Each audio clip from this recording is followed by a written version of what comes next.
Hello प्यारे बच्चों, welcome to Vidyakul. कैसे हो आप सभी? आशा करता हूं आप सभी स्वस्थ होंगे। आपकी तैयारी बहुत जबरदस्त चल रही होगी। आज हम इस विषय पर चर्चा करने वाले हैं। जिस विषय पर चर्चा करने वाले हैं वह हम सभी के लिए बहुत महत्वपूर्ण है। यानी कि आज हम किसी आपकी किताब के सिलेबस के टॉपिक पर चर्चा नहीं करेंगे। आज हमारा जो चर्चा का विषय है वो है भारत का संविधान। भारत का संविधान आप सभी जानते हैं, बहुत ही खूबसूरत है। यहाँ तक कि मुझे लगता है पूरे विश्व में जितने भी संविधान हैं, अगर उन संविधानों का अध्ययन किया जाए तो सबसे अच्छा संविधान अपने देश का ही प्रतीत होता है। आज की क्लास में मैं आपको एक शॉर्ट क्लास के माध्यम से 15 से 20 मिनट की क्लास लूंगा।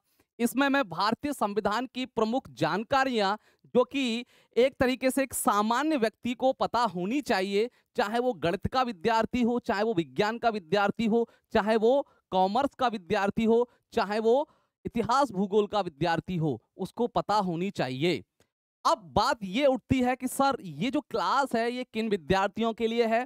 तो मेरा मानना है इस क्लास को सभी बच्चे देख सकते हैं, चाहे वो 8वीं क्लास का बच्चा हो, चाहे वो 11वीं क्लास का बच्चा हो, चाहे वो 12वीं क्लास का बच्चा हो, चाहे वो ग्रेजुएशन कर रहा है।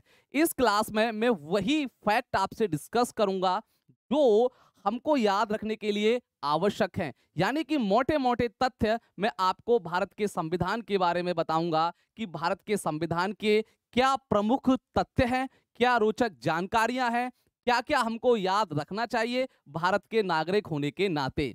मैं ये नहीं कहता कि आप गणित पढ़ते हो तो संविधान को बिल्कुल मत पढ़िए। मेरा मानना यह है कि आप किसी भी विषय को पढ़िए, चाहे वो कॉमर्स हो, चाहे वो मैथ्स हो, बायोलॉजी हो, कुछ भी हो, लेकिन कुछ बेसिक जानकारी हमको हमारे संविधान के बारे में पता होनी चाहिए। हमें अपने अधिकारों के बारे में पता होना चाहिए। हमको ये पता होना चाहिए कि हमारा संविधान कैसे बना। अगर हमको पूरा संविधान नहीं आता है तो ज़्यादा चिंता करने की ज़रूरत नहीं है, क्योंकि बच्चे बहुत सारे रीज़न देते हैं कि सर हम तो मैथ्स के हैं, हमको पढ़ के क्या मतलब जो है फ़ायदा है।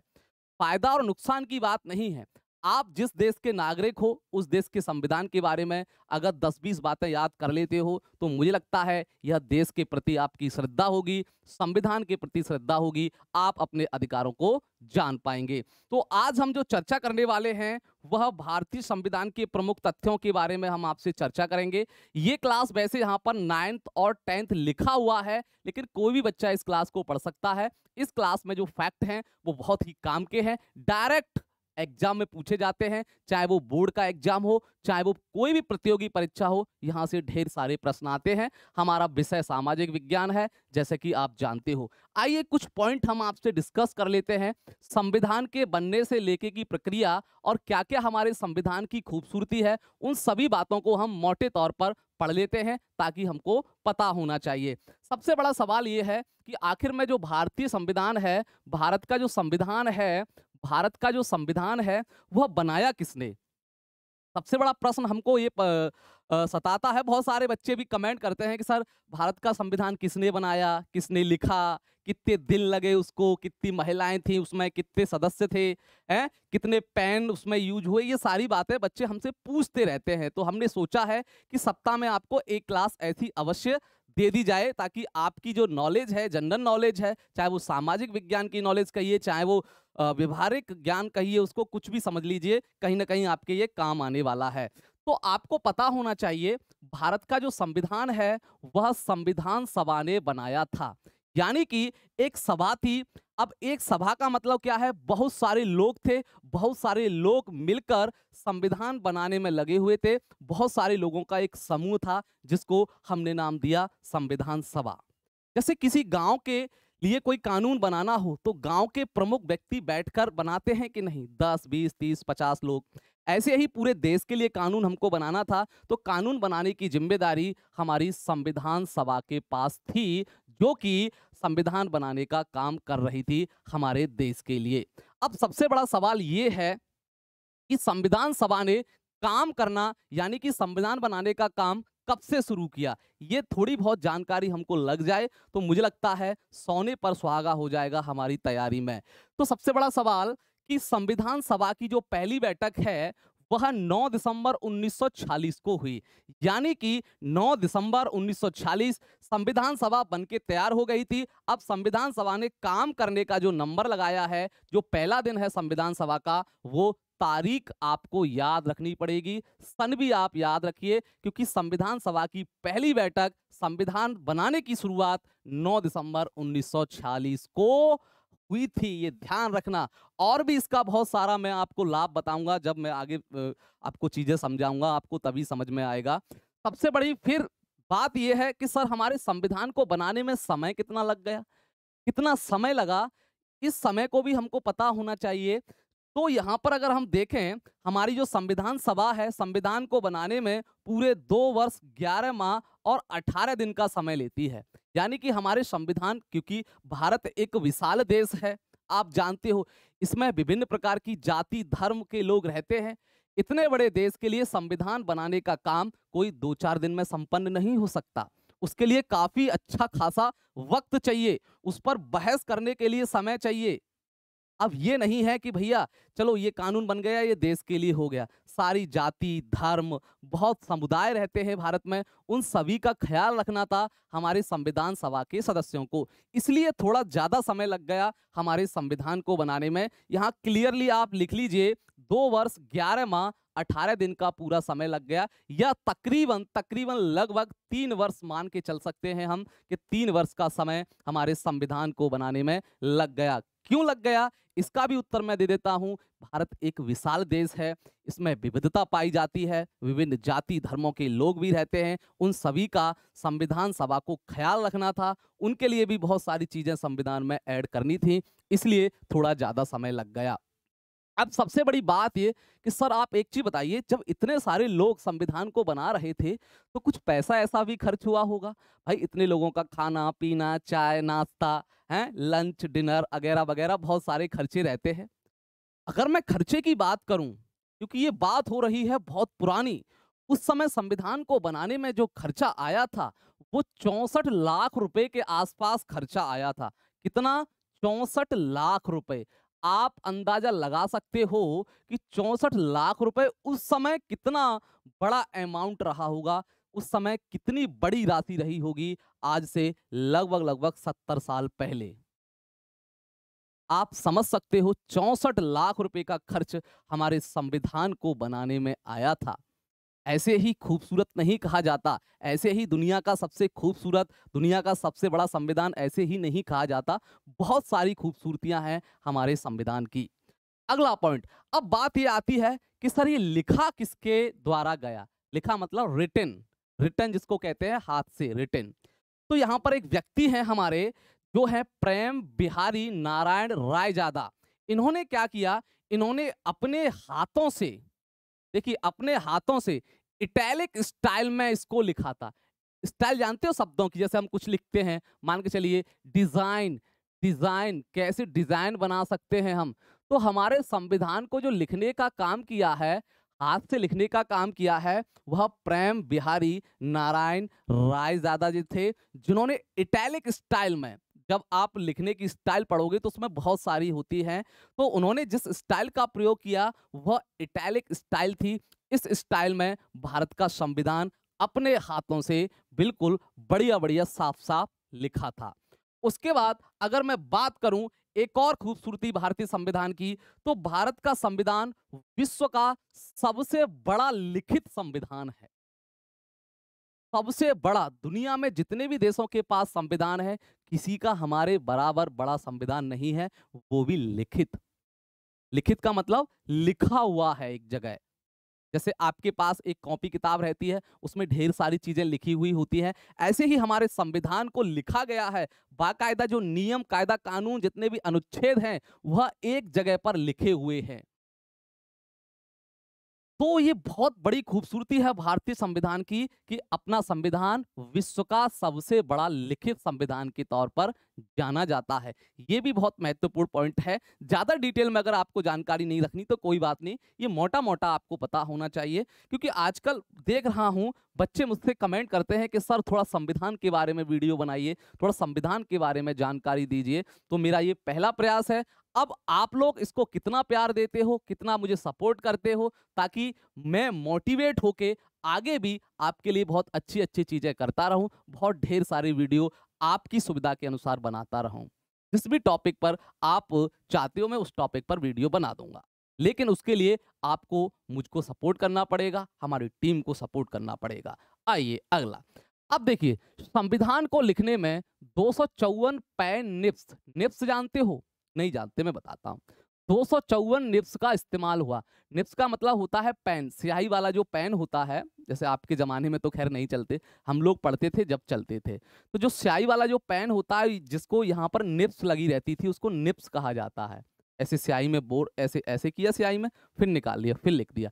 फिर ऐसे किया स्याही में, फिर उसको निकाल के फिर लिख दिया।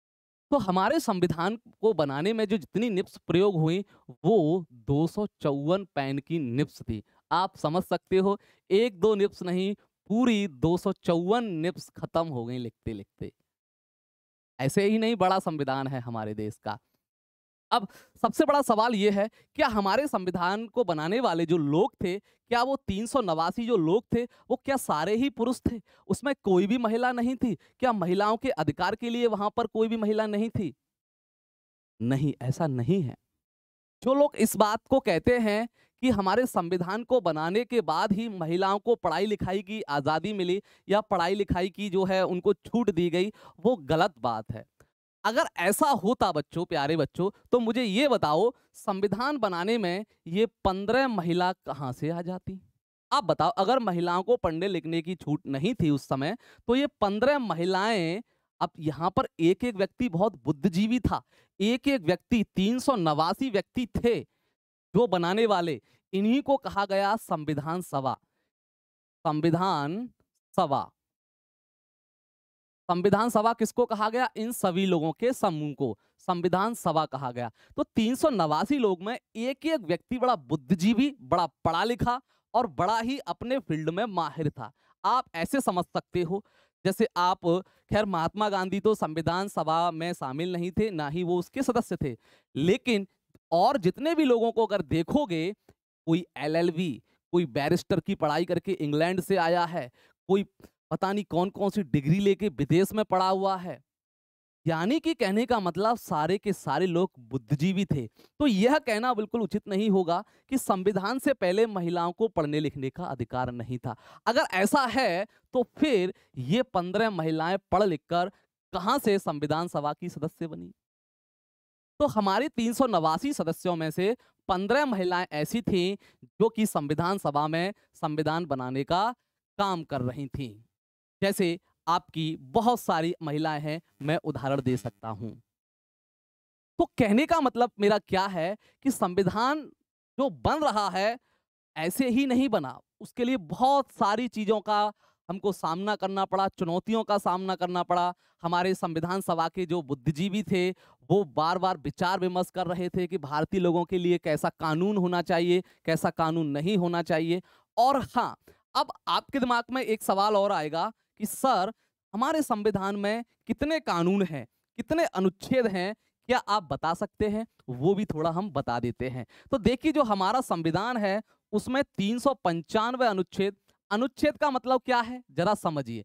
अनुच्छेद का मतलब एक तरीके से समझो कानून। 395 कानून है, ऐसे समझिए इसको। इसको हम ऐसे समझ सकते हैं, अनुच्छेद का मतलब 395 कानून हैं। अब इसमें बहुत सारे कानून समय के अनुसार क्या होते गए? ऐड होते गए। जैसे मान के चलिए, संविधान में संशोधन किया, क्योंकि जब संविधान बना था तब समय कुछ और था और धीरे धीरे 70 साल होते हुए आया है संविधान। तो समय के अनुसार सारी चीजें संविधान में चेंज होती रहती हैं और एक आदर्श संविधान वही होता है जो समय के साथ चलता है कि वर्तमान में लोगों को क्या जरूरत है, उसी के अनुसार संविधान में हमको संशोधन करना पड़ता है। ये नहीं कि 70 साल पहले जो लिख गया वो जिंदगी में अब कभी मिटेगा नहीं। ऐसा नहीं होना चाहिए। संविधान लचीला होना चाहिए, समय के अनुसार उसमें परिवर्तन होते रहना चाहिए, समय की डिमांड को देखते हुए उसमें परिवर्तन होना चाहिए। तो हमारे संविधान में 395 अनुच्छेद हैं बेटा, और इसमें 12 अनुसूची हैं। 12 अनुसूची हैं जो कि किसी भी देश के संविधान में ना तो इतने अनुच्छेद हैं और ना ही इतनी अनुसूचियां हैं। ये हमारे देश के संविधान में है, ये हमारे देश की खूबसूरती है। तो मैं इस वीडियो के माध्यम से, इस क्लास के माध्यम से आपको इतना ही समझाने का प्रयास करूंगा कि आप अपने देश के संविधान को जानिए। पढ़ने लिखने का मतलब ये नहीं है कि आप रट्टा मार लिया आपने, अब तो आप इंटेलिजेंट बन गए, नहीं। ये आपका जो दौर आने वाला है बहुत ही चुनौतीपूर्ण और बहुत ही कंपटीशन भरा होने वाला है। क्योंकि 12वीं करने के बाद बहुत सारे बच्चे विभिन्न सेंट्रल यूनिवर्सिटी का एंट्रेंस देते हैं ताकि उनको ग्रेजुएशन में एडमिशन प्राप्त हो जाए या एडमिशन मिल जाए। उसके लिए आपको टेस्ट पास करना पड़ेगा, सरकार ने बोल रखा है। तो अगर आप सामाजिक विज्ञान पढ़ते हो और हमारे देश के संविधान को नहीं जानते, तो मुझे लगता है आपका पढ़ना बेकार है। इसलिए मैंने आपके कहने से एक छोटा सा वीडियो बनाया। अब इसमें बहुत सारी चीजें हैं जो कि हम प्रत्येक क्लास के माध्यम से आपसे डिस्कस करते हुए जाएंगे। लेकिन अगर आप लोग प्यार नहीं करोगे, आप लोग सपोर्ट नहीं करोगे, तो मुझे लगता है ये मेरे बस की बात नहीं है। आप ज्यादा से ज्यादा प्यार करोगे इस वीडियो को या ऐसी चीजों को, तो मुझे लगता है मैं और अच्छी अच्छी चीजें आप लोगों के लिए करने का प्रयास करूंगा। खैर, आज की क्लास में हम यहाँ पर अब आपसे विदा लेने वाले हैं। आप कमेंट करके जरूर बताइएगा नीचे जब ये क्लास खत्म हो जाए कि क्या वास्तव में आपको इस क्लास से कुछ फायदा हुआ, कुछ जानकारी मिली कि नहीं। और साथ ही साथ आपको एक चीज और बतानी है कि आप क्या चाहते हो, किस प्रकार की वीडियो चाहते हो, किस प्रकार की क्लास चाहते हो। आप कमेंट करके जरूर बताना। मैं उस कमेंट को पढ़ूंगा और निश्चित तौर से उस पर गौर करूंगा और आपके लिए क्लास लेके आऊंगा।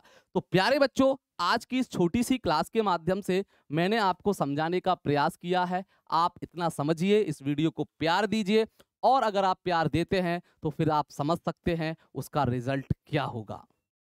मिलते हैं हम आपसे अब ऐसे ही किसी अच्छे मजेदार सेशन में। तब तक के लिए टाटा, बाय बाय।